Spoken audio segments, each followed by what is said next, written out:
দুর্নীতির অভিযোগে অভিযুক্ত প্রতিষ্ঠানের সঙ্গে ২০ কোটি ডলারের চুক্তি করে বিতর্কের মুখে পড়েছে মামদানি প্রশাসন। ব্রুকলিন ভিত্তিক প্রতিষ্ঠান BHRAGS হোম কেয়ার গৃহহীনদের জন্য আশ্রয়কেন্দ্র পরিচালনা এবং সামাজিক সেবা প্রদানে দীর্ঘদিন নিউ ইয়র্ক সিটির সঙ্গে কাজ করছে। তবে বিতর্কের কারণ কয়েক মাস আগে প্রতিষ্ঠানের ২ সাবেক শীর্ষ কর্মকর্তার বিরুদ্ধে ফেডারেল আদালতে ঘুষ, দুর্নীতি এবং তহবিল আত্মসাতের অভিযোগ আনা হয়। Desk report.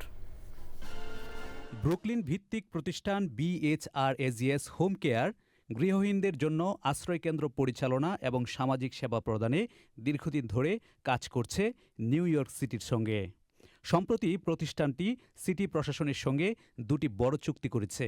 এর মধ্যে রয়েছে গৃহহীন প্রাপ্তবয়স্কদের আশ্রয় সেবা পরিচালনার জন্য $136 মিলিয়ন এবং হোটেল ভিত্তিক সামাজিক সেবা কার্যক্রমের জন্য আরও প্রায় $50 মিলিয়ন।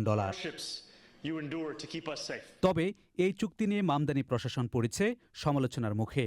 এই বিতর্কের কারণ মাত্র কয়েক মাস আগে প্রতিষ্ঠানের 2 সাবেক শীর্ষ কর্মকর্তার বিরুদ্ধে ফেডারেল আদালতে ঘুষ, দুর্নীতি এবং তহবিল আত্মসাতের অভিযোগ আনা হয়।